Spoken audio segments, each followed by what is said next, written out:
Some dreams are worth fighting for. But what happens when the fight comes knocking before you've even unpacked? That's the question James Wilson was wrestling with on a blistering summer afternoon in Charlotte, North Carolina.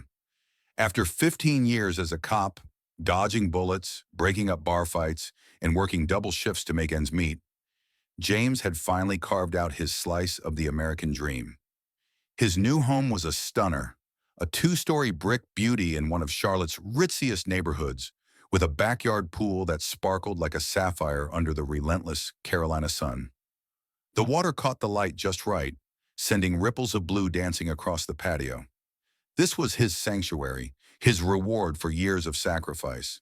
But as he sank into a cushioned lounge chair, a cold lemonade sweating in his hand, the peace he'd earned was about to be torn apart. James was 42, with a broad frame and a quiet intensity honed from years on the force. He'd grown up in a cramped apartment in Durham, where the closest thing to a pool was a busted fire hydrant kids would dance through on hot days. His parents, a school teacher and a mechanic, had drilled into him the value of hard work. "You want something, you earn it," his dad used to say, wiping grease from his hands. James took that to heart. Every extra shift, every penny saved, every night studying for the sergeant's exam. It all led to this moment, this house, this pool. He closed his eyes, letting the warmth of the sun soak into his skin, the hum of cicadas lulling him into a rare moment of calm. For the first time in years, he felt like he could breathe. Then came the sirens. The wail cut through the air like a knife, sharp and urgent. James's eyes snapped open, his cop instincts kicking in before his brain could catch up. Two Charlotte Mecklenburg police cruisers screeched to a halt in front of his house, their red and blue lights flashing against the manicured lawns. Neighbors peeked from behind blinds, their silhouettes flickering in the windows. James stood, setting his lemonade down with a deliberate calm, though his heart was already pounding. He knew this wasn't a random call. Not here, not in this neighborhood, where every blade of grass seemed to have a zip code. Two officers stepped out, young guys with buzz cuts and hands resting lightly on their holsters. The taller one, his badge glinting in the sun, called over the wrought iron fence. "Sir, we've got a report of a suspicious person trespassing in this pool area. Mind stepping out here so we can talk?" James felt a familiar knot twist in his stomach, the kind he'd gotten during his years on the job when a situation was about to go sideways. He walked to the fence, his bare feet cool against the stone path, and met the officer's eyes with the steady gaze of a man who'd been on their side of the badge.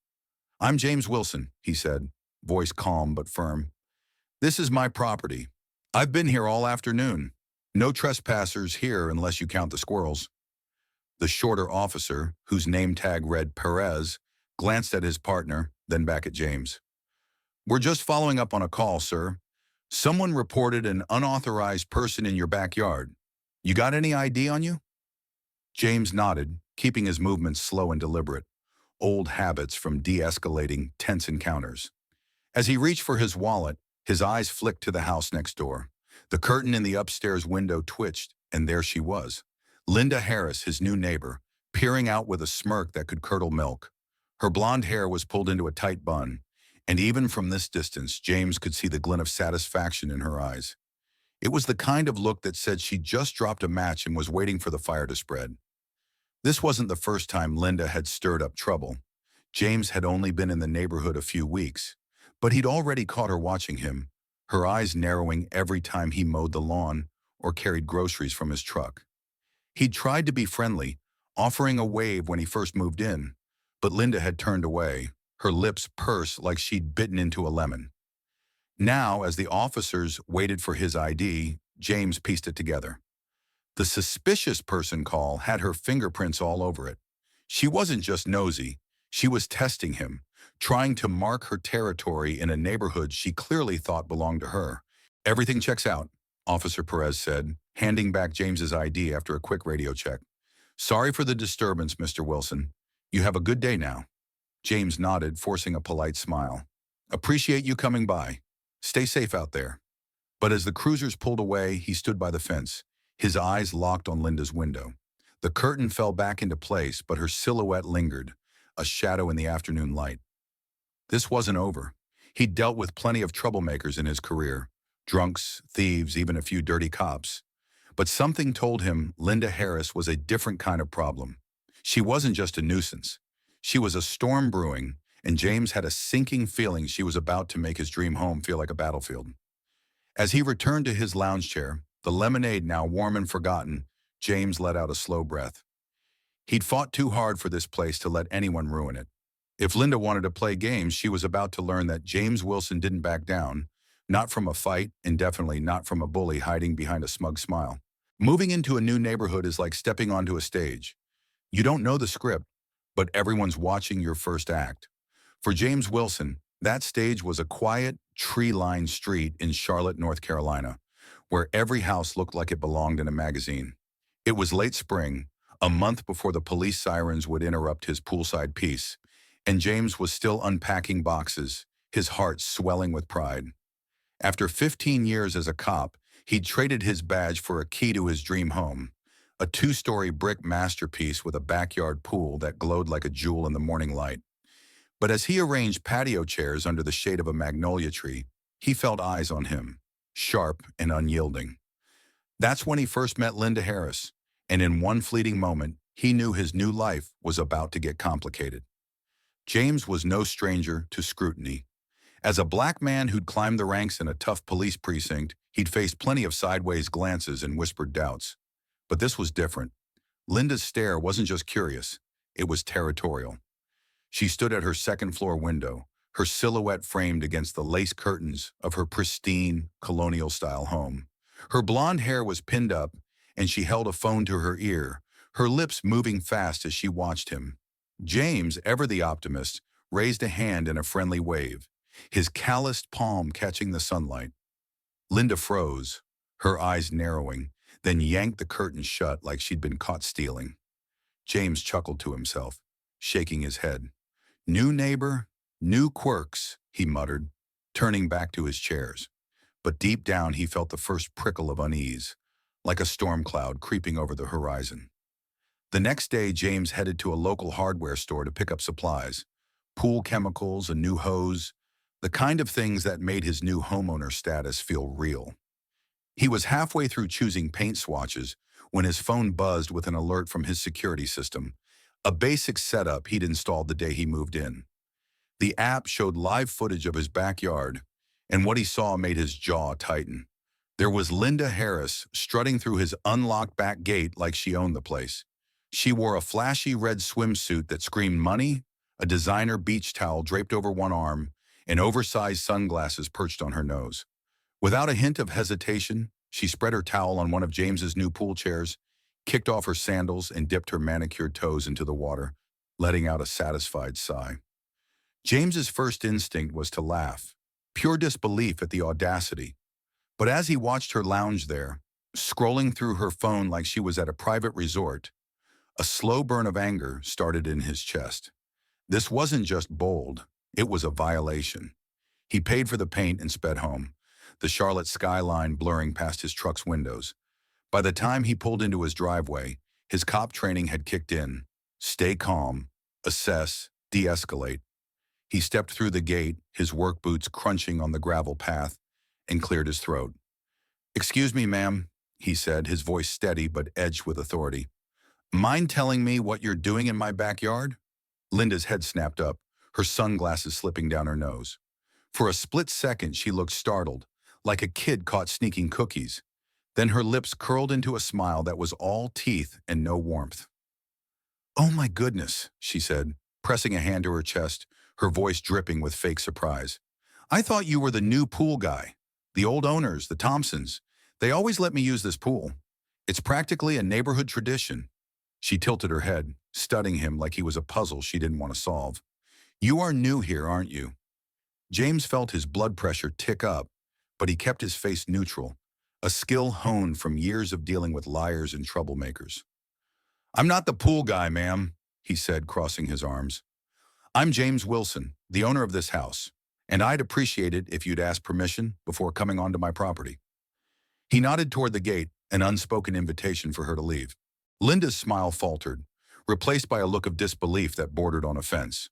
She stood gathering her towel with a dramatic flourish, her eyes flicking over James like she was sizing him up and finding him wanting. "The owner," she said, her tone laced with skepticism. "Well, that's unexpected.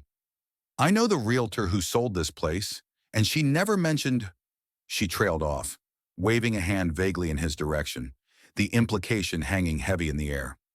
James didn't need her to finish the sentence. He'd heard it all before. The assumption that a man like him couldn't belong in a place like this. "There's no mistake, Mrs. Harris," James said, his voice low and firm, the kind he'd used to shut down arguments in the precinct. "This is my home. You're trespassing. Please leave." He held her gaze unblinking until she looked away, her cheeks flushing a faint pink. Linda snatched up her sunglasses and marched toward the gate, her flip-flops slapping against the stone. As she passed, she muttered under her breath, just loud enough for him to hear, "We'll see how long this lasts." It wasn't a casual remark. It was a promise, sharp and cold, like the glint of a blade. James watched her disappear into her yard, the gate swinging shut behind her, and let out a slow breath. His hands were clenched and he forced them to relax, counting to 10 in his head like he'd done 1,000 times on the job. Back inside, James replayed the encounter, his mind racing. He'd dealt with plenty of entitled types in his career, people who thought rules didn't apply to them. But Linda was something else. She wasn't just rude, she was calculated, her words and actions laced with a venom he couldn't ignore. He glanced out his kitchen window, catching the flicker of her curtains again, and felt that prickle of unease grow into something heavier.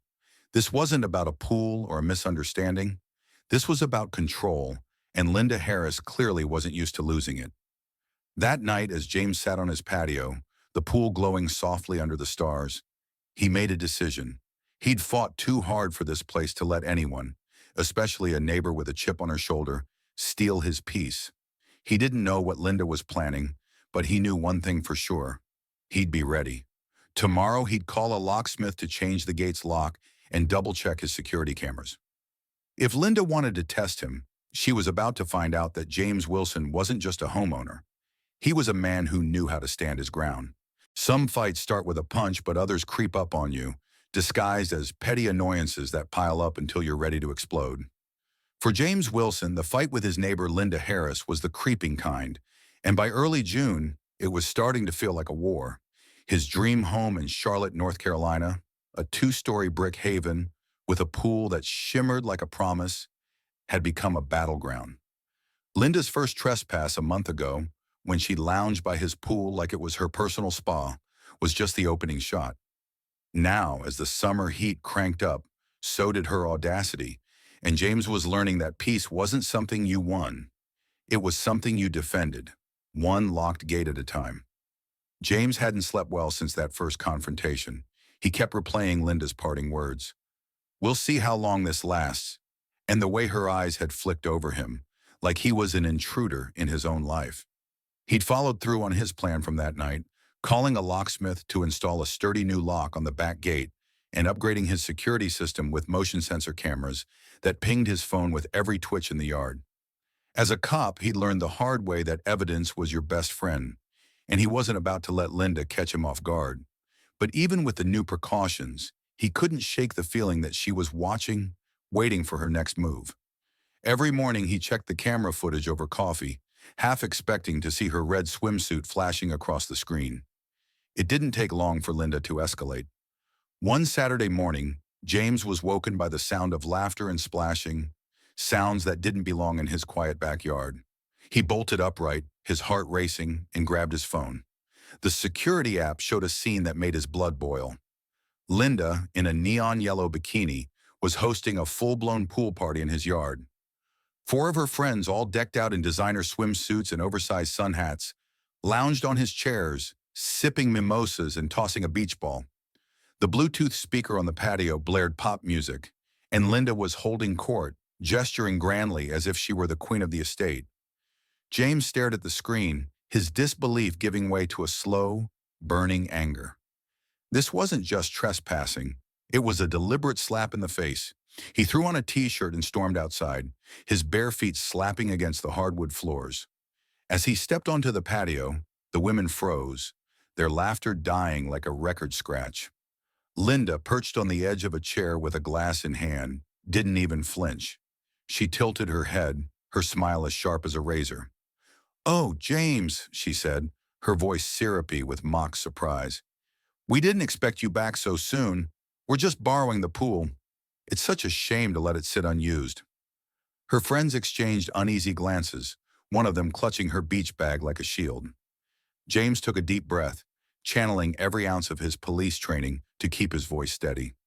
"Mrs. Harris," he said, his eyes locked on hers, "this is private property. You and your friends need to leave, now." He gestured toward the gate, his arms steady despite the fury bubbling inside him. Linda waved a dismissive hand, her bracelets jangling. "Oh, don't be so dramatic. We're just having a little fun. Besides, the Thompsons never minded." She leaned back, crossing her legs with a confidence that made James's jaw clench. One of her friends, a nervous-looking woman with a straw hat, spoke up, her voice barely above a whisper. "Linda said it was okay, that she had permission." The woman's eyes darted to James, then away, her cheeks flushing. "Permission?" James repeated, his voice low and controlled. "You've got no permission, and you know it. This is your last warning, Mrs. Harris. Leave or I'm calling the police." He pulled his phone from his pocket, holding it up like a warning shot. Linda's smile didn't waver, but her eyes hardened. "Go ahead," she said, her tone dripping with defiance. "I know people at the station. My husband golfs with Lieutenant Daniels. They'll understand a simple neighborly misunderstanding." She stood, sauntering toward the gate with her friends trailing behind, their mimosas abandoned on the table. As she passed James, she leaned in close, her voice a venomous whisper. "You're making this harder than it needs to be." James stood rooted to the spot, his phone still in hand, as the women filed out. The gate clicked shut, and the backyard fell silent, the pool water rippling gently as if nothing had happened. But inside, James was a storm. He'd dealt with plenty of entitled types in his career, people who thought their connections made them untouchable. But Linda's brazenness was on another level. She wasn't just testing boundaries. She was trying to erase them, to make him feel like he didn't belong in the home he'd poured his life into. That afternoon, James sat at his kitchen table, replaying the security footage. The cameras had caught everything. Linda leading her friends through the gate, their laughter, her smug dismissal when he confronted her. He saved the files to a secure folder, his cop instincts kicking in. "Document everything," he muttered, a mantra from his days on the force. He knew this wasn't the end. Linda's whispered threat echoed in his mind, and he could feel the weight of her next move looming like a thunderhead. Over the next week, the incidents piled up. His security app pinged late one night, showing Linda testing the new gate lock under the cover of darkness, her flashlight beam darting across the fence. Another morning, he caught her peering through his kitchen window, her phone raised like she was snapping photos. The boldest move came when he found a spare key, the one the previous owners had left under a flower pot, missing from its hiding spot. When he checked the footage, there was Linda, slipping the key into her pocket with a glance over her shoulder. She'd clearly been planning her access for weeks, and the realization hit James like a punch. This wasn't just about the pool, it was about power. By the end of the week, James's patience was fraying, but he refused to let Linda see him rattled. He'd faced worse than her, armed suspects, high-stakes standoffs. But those fights had clear rules. This one was messier, more personal. He called his old partner, Marcus, a veteran cop who'd always had his back. "Sounds like you've got a real piece of work next door," Marcus said, his voice crackling over the phone. "Keep those cameras rolling, man. People like her don't stop until they're forced to." James nodded, staring out at the pool, its surface catching the golden light of dusk. Marcus was right. Linda wasn't going to back off, not without a fight. But James wasn't the type to swing first. He'd play smart, gather evidence, and wait for the right moment. He'd earned this home, this life, and no one, not even a neighbor with a vendetta, was going to take it from him. As he locked the gate for the night, he glanced at Linda's house, her curtains still and dark. "Your move," he whispered, a steely resolve settling in his chest. There's a saying among cops: the worst enemies don't carry guns, they carry grudges. James Wilson was learning that lesson the hard way in the summer of his first year in Charlotte, North Carolina. His dream home, with its sapphire blue pool and magnolia-shaded patio, was supposed to be a haven, but Linda Harris, his next-door neighbor, was turning it into a minefield. Her trespassing escapades, sneaking into his pool, hosting parties, even stealing a spare key, had pushed James to his limit. By mid-June, as the Charlotte heat turned the air thick and sticky, Linda's tactics took a darker turn. She wasn't just testing boundaries anymore. She was trying to tear them down, and James was ready to fight back, not with fists, but with the one weapon he'd mastered in 15 years on the force: evidence. The trouble started subtly, like a crack in a dam you don't notice until the flood comes. James woke one morning to find his newspaper missing from the driveway. He shrugged it off at first, maybe a kid playing a prank, but when it happened 3 days in a row, he checked his security footage. There, at 5:45 a.m., was Linda, creeping across his lawn in a silk robe, snatching the paper with a quick glance around. The grainy video caught her smirk, the same one she'd flashed when she'd called him the pool guy months ago. James saved the clip, his jaw tight. Petty, he muttered, but he knew better than to underestimate her. Linda wasn't stealing papers for fun. She was sending a message. Then came the whispers online. James wasn't big on social media, but his neighbor across the street, Mrs. Carter, a retired nurse with a knack for gossip, tipped him off. "You seen the neighborhood Facebook group?" she asked one evening, leaning over her picket fence with a frown. "Someone's posting about suspicious activity at your address. Sounds like nonsense, but it's stirring folks up." James pulled up the group on his phone, and there it was, an anonymous post dripping with concern trolling. "New resident at 214 Oak Lane seems to be causing issues," it read.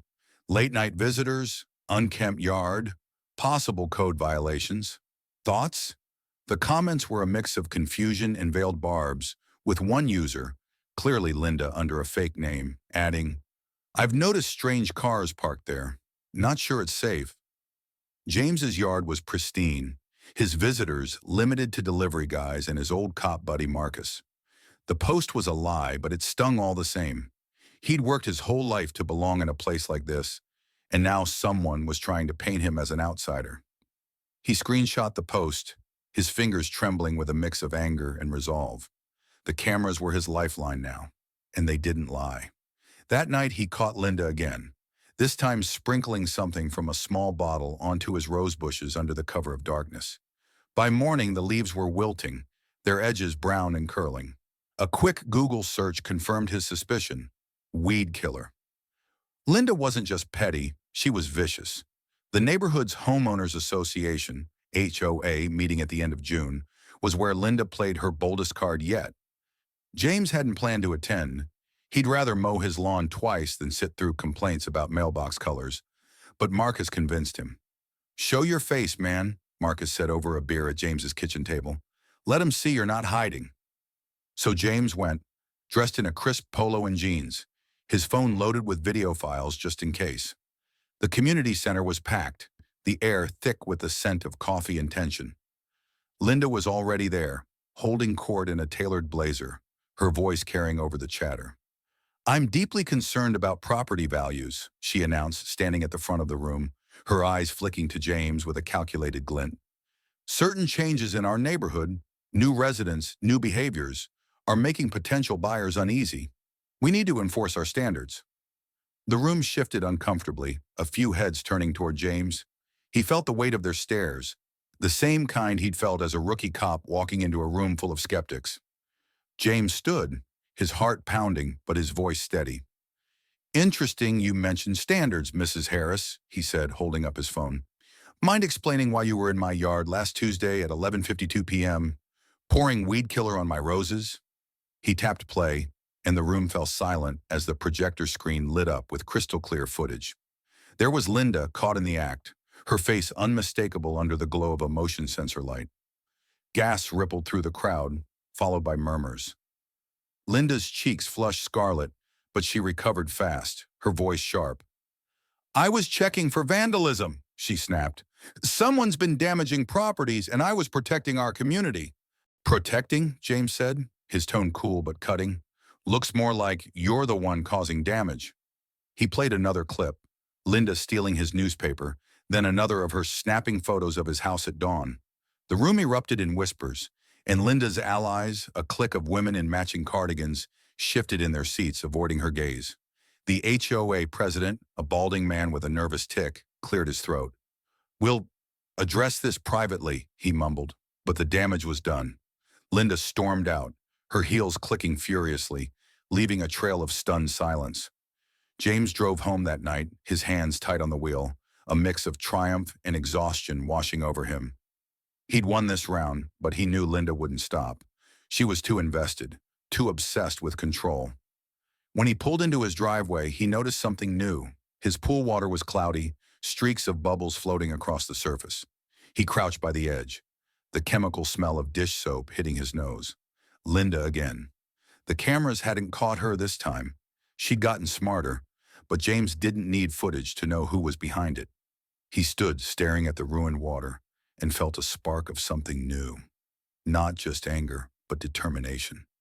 If Linda wanted to play dirty, he'd meet her on her own turf, not with sabotage, but with a plan, one that would make her regret ever stepping foot in his yard. As he locked the gate and headed inside, James's mind was already racing. He'd learned a thing or two about traps in his years as a cop, and Linda was walking right into one.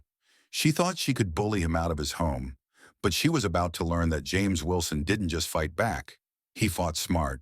Hey, if you're loving this story of James standing up to a bully like Linda, drop a like, leave a comment with your thoughts, and hit that subscribe button for more tales of karma doing its thing. Have you ever dealt with a neighbor like Linda? Share your story below. Sometimes the best way to fight a bully isn't to shout louder or push harder. It's to let them trip over their own arrogance. James Wilson had learned that lesson in his 15 years as a Charlotte cop, and now in the sweltering heat of late June, he was ready to put it to use. His dream home, with its sparkling pool and magnolia-lined patio, had become a battleground thanks to his neighbor, Linda Harris. Her campaign against him, trespassing, stealing his newspaper, poisoning his roses, and turning the neighborhood against him, had pushed him to the edge.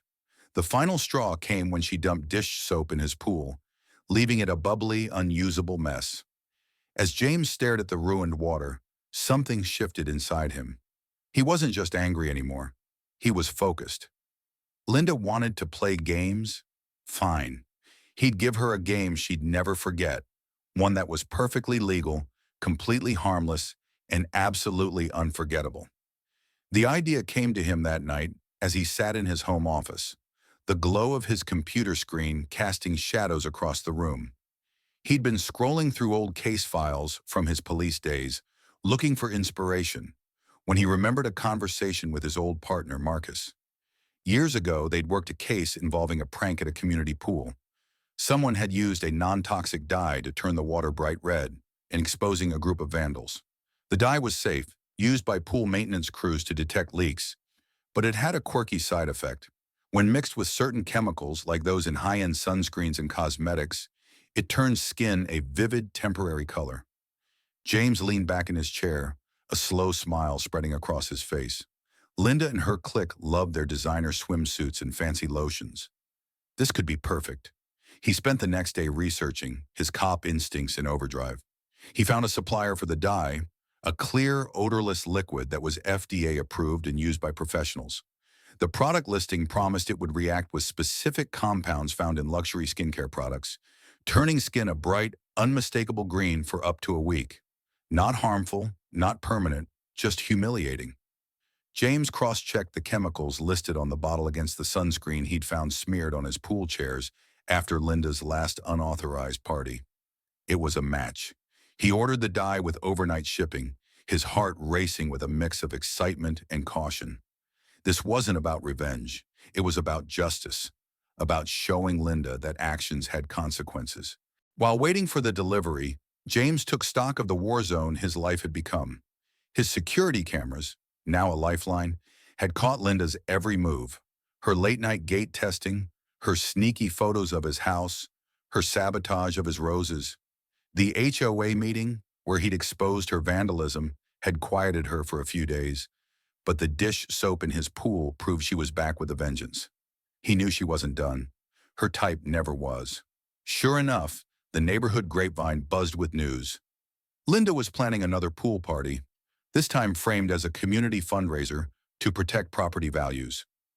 James overheard her on the phone in her backyard, her voice carrying over the fence as she assured a friend, "He's always gone on Saturdays.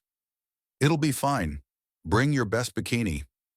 James's smile widened. She was walking right into his trap.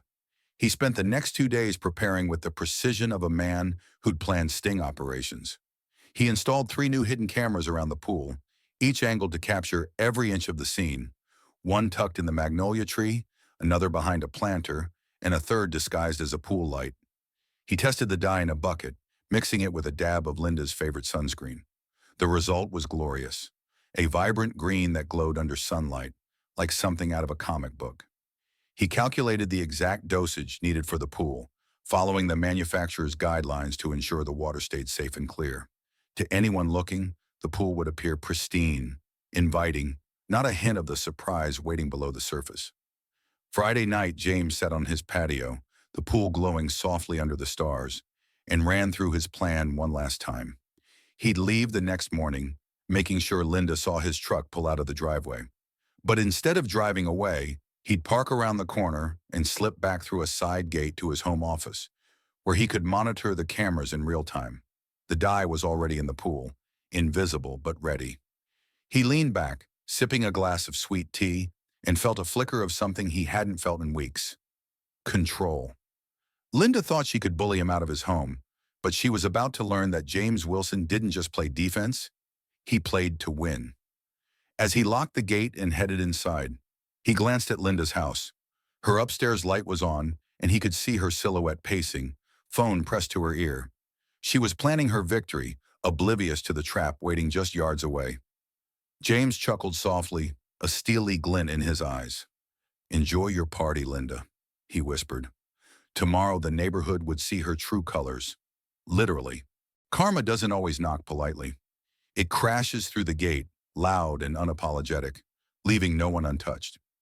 For James Wilson, that crash came on a blistering Saturday afternoon in Charlotte, North Carolina, when his carefully laid trap sprang shut on his neighbor Linda Harris. After months of her trespassing, vandalism, and relentless campaign to drive him out of his dream home, James had set the stage for a lesson she'd never forget. His pool, sparkling innocently under the Carolina sun, was laced with a non-toxic dye, ready to turn Linda and her friends a vivid green the moment their designer sunscreens hit the water. As James watched from his home office, hidden behind tinted windows, he felt a mix of nerves and anticipation. This wasn't just about winning, it was about showing Linda that his home, his peace, was non-negotiable. The morning had gone exactly as planned. James made a show of loading his truck with a duffel bag, revving the engine loud enough to draw Linda's attention. He caught her peeking from her upstairs window, her silhouette sharp against the curtains, and gave a casual wave before driving off. But instead of leaving, he parked 2 streets over, slipped back through a side gate, and settled into his office with a clear view of the pool. His phone was propped up, streaming live feeds from the 3 hidden cameras he'd installed, one in the magnolia tree, one behind a planter, and one disguised as a pool light. The pool water looked pristine, not a hint of the dye waiting to do its work. James leaned back, sipping coffee, and waited for the show to begin. Right on cue at 2 p.m., his security app pinged. Linda strutted through the back gate like she owned the place, her neon pink swimsuit glowing against the stone path. 6 friends followed, their beach bags stuffed with towels, champagne bottles, and high-end snacks. They moved with the ease of people who'd done this before, setting up their party with practiced efficiency. A Bluetooth speaker blasting smooth jazz, a charcuterie board on the patio table, and sunscreen bottles lined up like soldiers. Linda raised a flute of champagne, her voice carrying over the music.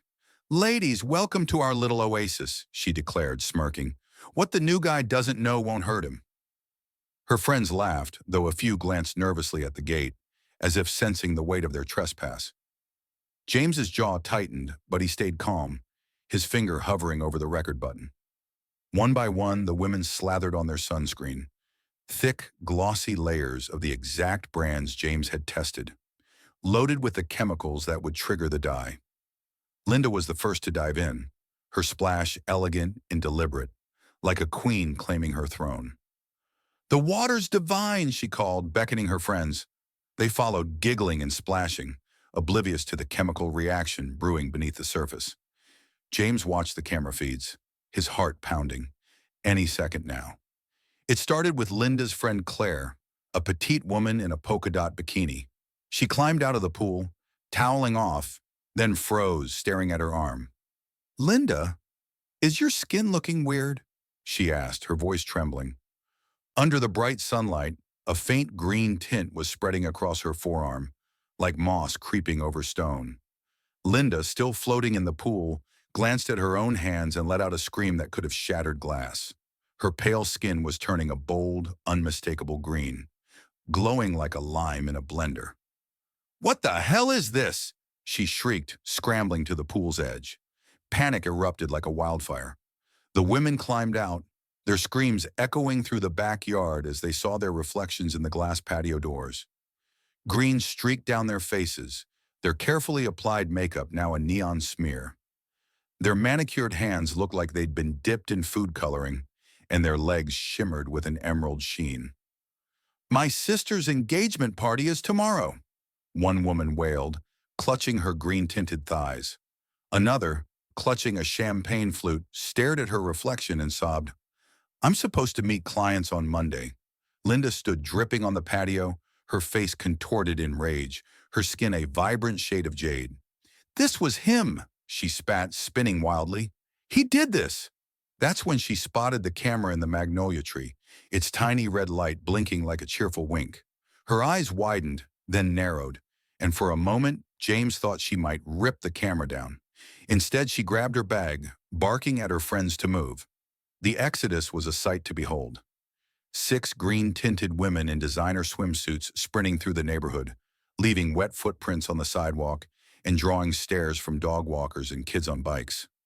One woman's towel slipped, revealing a green-streaked back, and a teenager across the street burst out laughing, already pulling out his phone to record. James sat back, his breath steadying as he saved the footage. The cameras had caught every moment: the trespass, the party, the green transformation, and the chaotic retreat. He felt a surge of satisfaction, tempered by the weight of what came next. This wasn't just a prank, it was a statement, and he needed to play it right. He spent the evening editing the video, splicing in clips from Linda's earlier crimes, her newspaper theft, her rose vandalism, her sneaky photos of his house. He set it to the jazz music from her Bluetooth speaker, a touch of irony that made him chuckle. By midnight, the video was uploaded to a local Charlotte community forum titled "Trespassing Neighbor Gets a Colorful Lesson." He hesitated, his finger over the post button, then clicked. There was no going back now. By Sunday morning, the video was a wildfire of its own. It racked up thousands of views in hours, shared across Charlotte's social media groups, and beyond. Neighbors texted James screenshots, their messages a mix of shock and glee. "Is this your pool?" wrote Mrs. Carter, the nurse from across the street, with a string of laughing emojis. Local news blogs picked it up, running headlines like, "Charlotte Karen goes green in viral trespass takedown." The comment sections exploded with stories of other Lindas who'd pushed too far, and green heart emojis flooded the posts. Linda's real estate agency, Harris Properties, was hit hardest. Their Facebook page drowned in green-tinted memes, and clients started asking if they could trust an agent who broke into private pools. James sat on his patio, the pool now cleaned and sparkling again, and watched the chaos unfold on his phone. He didn't gloat. He wasn't built that way, but he couldn't deny the satisfaction of seeing Linda's empire of entitlement crumble. Her silhouette hadn't appeared in her window all morning, and for the first time in months, James felt the weight on his chest lighten. But he knew this wasn't the end. Linda was down, but she wasn't out, and a cornered bully was a dangerous one. As he sipped his coffee, the sun warm on his face, James braced for her next move, his camera still rolling, ready for whatever came next. Sometimes winning doesn't feel like a victory parade. It's a quiet moment when you realize the storm has passed and you're still standing. For James Wilson, that moment came in the days after his viral video turned his neighbor Linda Harris into Charlotte's most infamous green-tinted trespasser. His dream home, with its sapphire pool and magnolia-shaded patio, had been a battlefield for months, battered by Linda's relentless campaign of trespassing, vandalism, and lies.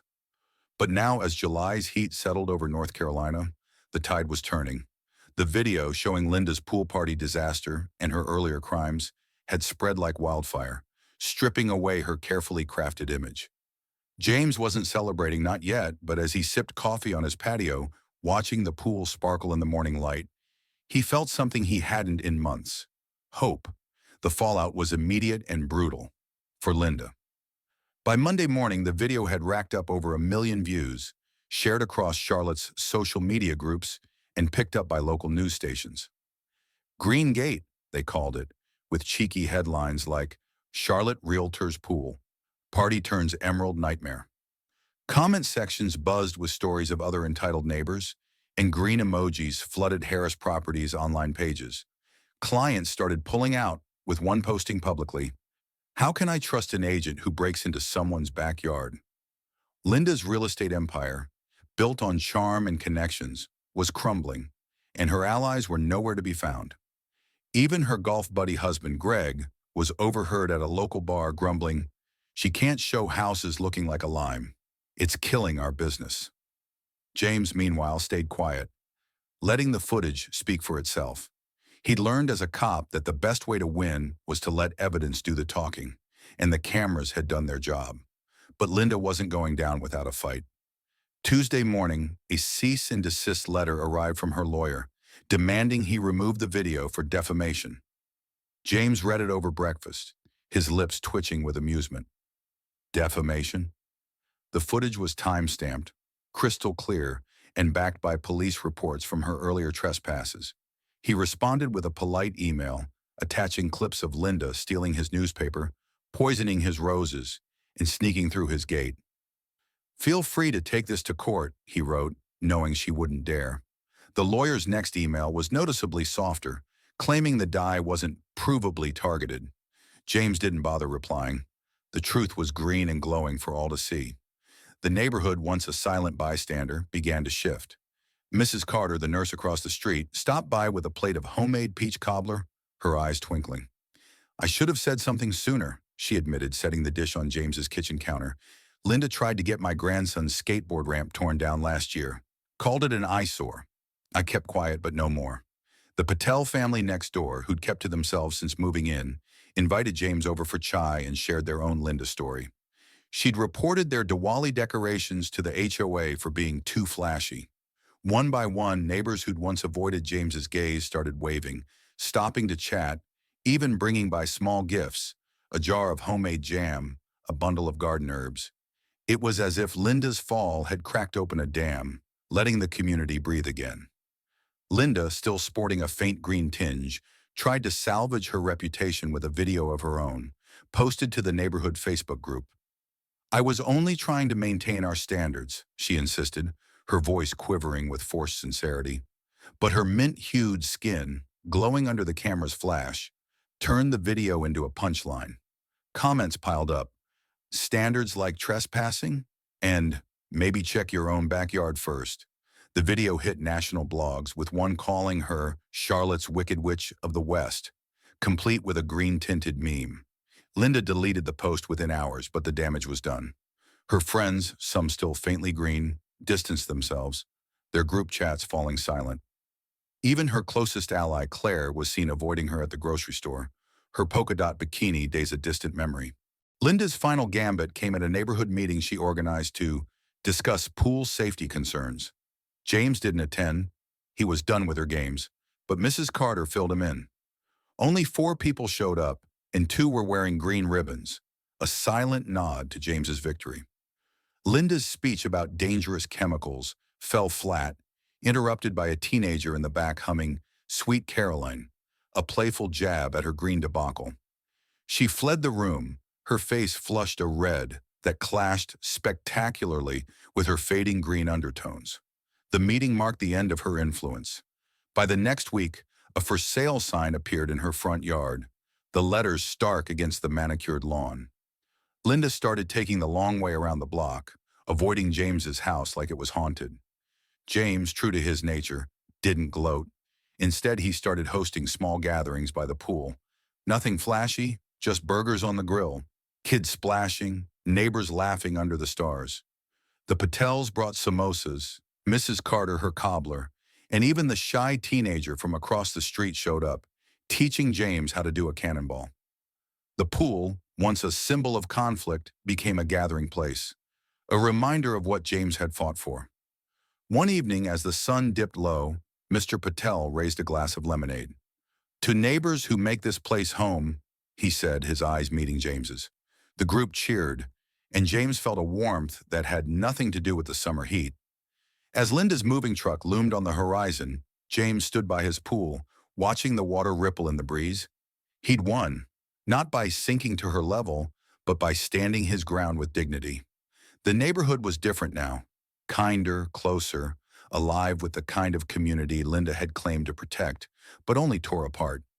He didn't know where she was headed, but he knew one thing: his home was his, and no one could take that away. Every battle leaves a mark, but the best ones leave a legacy. For James Wilson, the battle for his dream home in Charlotte, North Carolina, was over, but its echoes lingered in the laughter by his pool, the warmth of new friendships, and the quiet pride of knowing he'd stood his ground. It was August now, a year since he'd first moved into the two-story brick beauty with its sapphire blue pool, and the neighborhood was unrecognizable. Not in its manicured lawns or stately homes, but in the way people smiled, waved, and gathered without fear of judgment. Linda Harris, the neighbor who tried to steal his peace with her trespassing, vandalism, and lies, was gone, her for sale sign replaced by a new family's moving van. As James floated in his pool, the water cool against his skin, he reflected on how far he'd come, and how sometimes the best way to win isn't to fight, but to let karma make the biggest splash. The day Linda's moving truck pulled away was a quiet one, the kind of summer morning where the cicadas hum louder than the traffic. James stood on his patio, a glass of lemonade in hand, watching the movers load her furniture with mechanical precision.